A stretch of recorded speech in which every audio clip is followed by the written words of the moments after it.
நான் யாருக்கு என்ன பாவம் செய்தேன், இந்த அரசாங்கமே என்னை இந்தளவுக்கு பழி வாங்குகிறது என்ற அடிப்படையிலே சுரேசாலே சிறைக்குள்ளே கதறி அழுதிருக்கின்றாராம். அவரை பார்க்க சென்றவர்களிடம் மேலும் உணவு தவிர்ப்பு சாகும் வரையிலே உண்ணாவிரத போராட்டத்தை சிறைக்குள்ளே ஆரம்பித்திருக்கின்றாராம் சுரேசாலே என்ற விடயத்தை உதயகம்மன்வல தெரிவித்திருக்கின்றார். மேலும் விமல் வீரவம்ச அமைச்சராக இருந்தபோது ஊடக செயலாளராக இருந்தவர் அதிரடியாக கைது செய்யப்பட்டிருக்கின்றார். நீதி குற்றத்தடுப்பு விசாரணை பிரிவினரால் கைது செய்யப்பட்டு அவரிடமும் கடும் விசாரணைகள் இடம்பெற்று வருகின்றது. நான் ஜனாதிபதியாகுவதற்கு தயாராக இருக்கின்றேன், 2029ஆம் ஆண்டு மக்கள் என்னை தெரிவு செய்யுங்கள் என்ற அடிப்படையிலே விமல் வீரவம்சவும் இப்போது மக்களுக்கு ஒரு அறைகூவலை விடுத்திருக்கின்றார். இந்த விடயங்கள் பற்றித்தான் இந்த தொகுப்பினூடாக முழுமையாக பேசப் போகின்றோம். அன்புறவுகளில் ஒருக்குமே வணக்கம். சுரேசாலே சிறைக்குள்ளே அடைக்கப்பட்டிருக்கின்றார். அதாவது கடந்த 2ஆம் மாதம் அளவிலே கைது செய்யப்பட்ட சுரேசாலே பயங்கரவாத தடை சட்டத்திலே சிறையிலே அடைக்கப்பட்டிருக்கின்றார். ஆனால் சிறையிலே இருந்து கொண்டு அவருக்கு மன அழுத்தம் என்ற அடிப்படையிலே சொல்லப்பட்டு வருகின்றது. இது ஒரு சோடிக்கப்படுகின்ற நாடகம் என்பது தெரிந்த ஒரு விடயம்தான். இன்னும் ஒரு நாடகத்தை அரங்கேற்றி இருக்கின்றார். இப்போது உதயகம்மன்வல ஊடகங்களுக்கு தெரிவித்திருக்கின்றார். சுரேசாலே சிறைக்குள்ளே இருந்து கதறி அழுகின்றாராம்.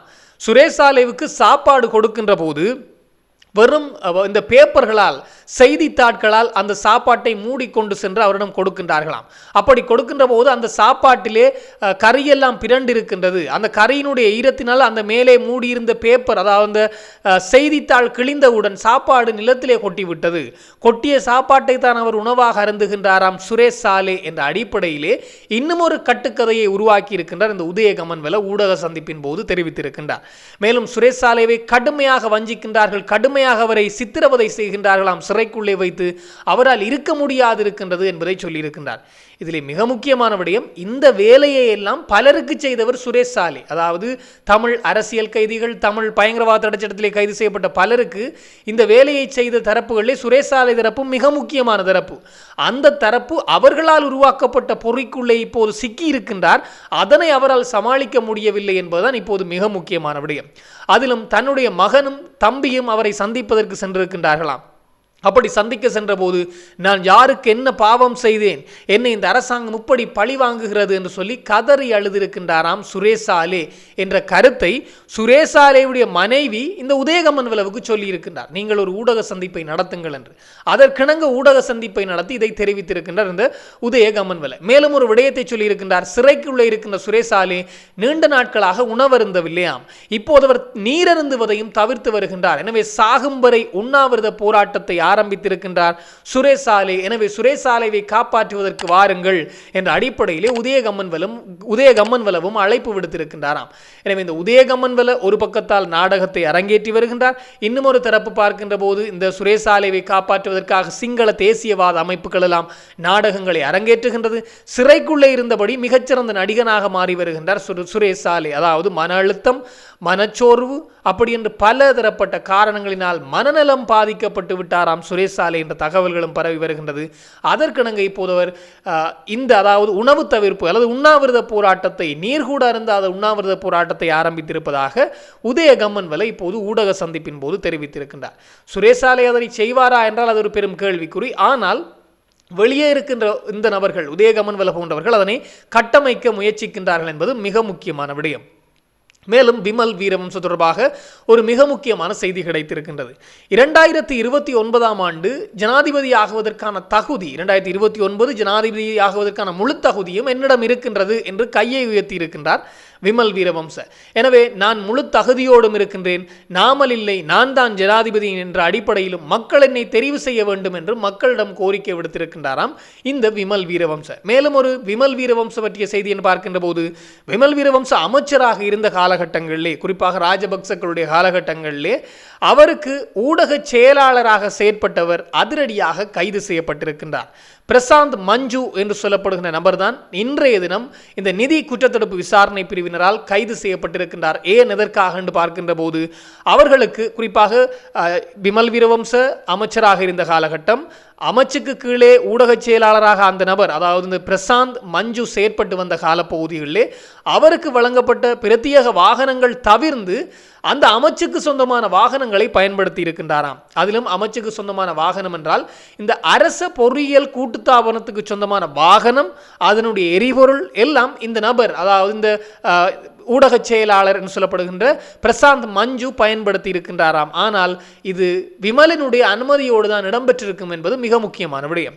எனவே விசாரணைகள் நடத்தப்பட்ட போது பல லட்சங்கள் இதிலே மோசடி, அதாவது அரச பணம் வீணடிக்கப்பட்டிருக்கின்றது. பல லட்சங்கள் அவருக்கு தனிப்பட்ட ரீதியிலே அந்த ஊடக செயலாளராக இருப்பதற்காக, அமைச்சின் ஊடக செயலாளராக இருப்பதற்காக வாகனங்கள் கொடுக்கப்பட்டிருந்தது, அதற்கு எரிபொருள் நிரப்பப்பட்டிருந்தது. இருந்தாலும் அதனை தவிர்த்தும் அரச பொறியியல் கூட்டுத்தாபனத்தினுடைய வாகனங்களை ஏன் பயன்படுத்த வேண்டும் என்ற கேள்வி எழுப்பப்பட்டது. எனவே இதிலே தனக்கு கொடுக்கப்பட்ட எரிபொருள் நிரப்புவதற்கு கொடுக்கப்பட்ட பணத்தை அவர் எடுத்துக்கொண்டாரா என்ற கேள்வி, அல்லது இந்த அரச பொறியியல் கூட்டுத்தாபனத்தினுடைய வாகனங்களை அவர் அதிலிருந்து எடுக்கப்பட்ட எரிபொருளை அவர் தனக்கு பயன்படுத்தி கொண்டாரா என்ற அடிப்படையில் விசாரணைகளை மேற்கொள்வதற்காக இன்றைய தினம் அவர் கைது செய்யப்பட்டிருக்கின்றார் நிதி குற்றத்தடுப்பு விசாரணை பிரிவினரால்.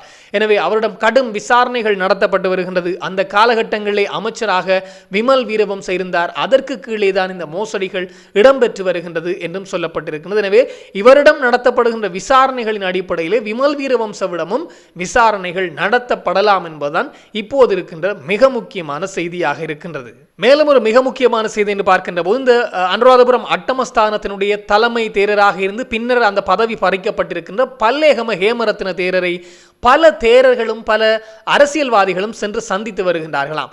அப்படி சந்திக்கின்ற போது கண்ணீரோடு பல விடயங்களை சொல்ல ஆரம்பித்திருக்கின்றார். நான் எதுவுமே செய்யவில்லை அந்த பிள்ளையை, நான் எதுவுமே அந்த சிறுமிக்கு செய்யவில்லை என்ற அடிப்படையிலே ஹேமரத்ன தேரர் எல்லாரிடமும் சத்தியம் சொல்கின்றாராம்.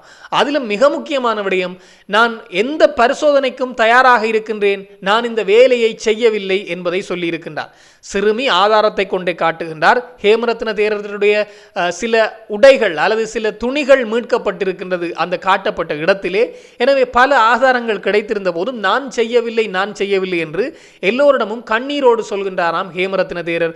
அதிலும் மருத்துவ பரிசோதனைகளுக்கும் நான் தயாராக இருக்கின்றேன், என்னிடம் மரபணு அதாவது DNA பரிசோதனைகளை மேற்கொள்ளுங்கள் என்ற அடிப்படையில் சொல்லியிருக்கின்றாராம். எந்த பரிசோதனைக்கும் நான் தயார், எனக்கு வந்த சத்திய சோதனை தான் இது, நான் இப்படியான ஒரு வேலையை செய்யவில்லை என்பதை சொல்லியிருக்கின்றார்.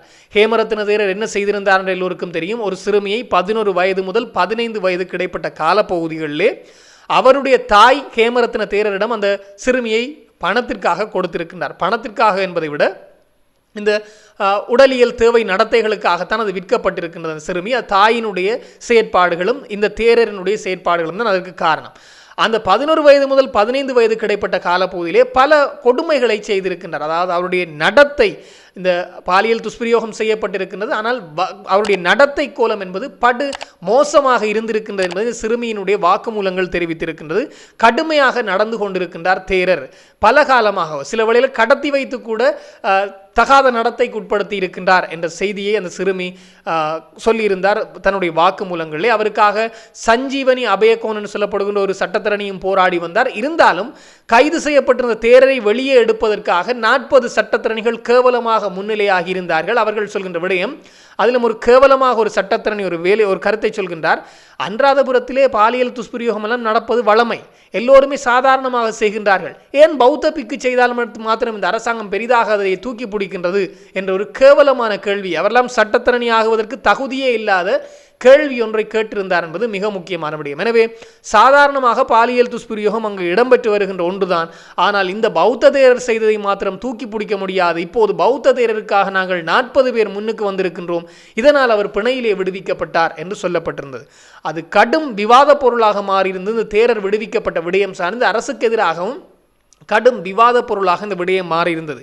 காலப்போக்கில் இந்த தேரர் இப்படியான ஒரு வேலையை செய்யவில்லை என்று நிரூபிப்பதற்கும் கடும் வேலைப்பாடுகள் இடம்பெற்று வருவதாக என்றெல்லாம் விமர்சனங்கள் எழுந்திருந்தது. இப்போது அந்த தேரர் தன்னை சந்திக்க வந்தவர்களிடம் சொல்லியிருக்கின்றாராம். தென்னிலங்கை புலனாய்வு ஊடகம் என்ற இந்த செய்தியை வெளிப்படுத்தி இருக்கின்றது. நான் DNA பரிசோதனைக்கும் தயாராக இருக்கின்றேன், இந்த பாலியல் துஷ்பிரயோகத்தை நான் செய்யவில்லை அந்த சிறுமிக்கு என்ற அடிப்படையிலே சத்தியம் செய்கின்றாராம் ஹேமரத்ன தேரர். அத்தோடு ஹேமரத்ன தேரருடைய பதவியும் பறிக்கப்பட்டிருக்கின்றது. இவருக்கு எதிராக பல தேரர்கள் நிற்கின்றார்கள், அதாவது செய்த குற்றத்திற்கு தண்டனை கொடுக்க வேண்டும் என்று. இதனை நியாயப்படுத்துகின்ற அடிப்படையில் சட்டத்தரணிகள் உட்பட பல தேரர்களும் நிற்கின்றார்கள் என்பதுதான் மிக மிக கவலைக்குரிய விடயமாக இருக்கின்றது.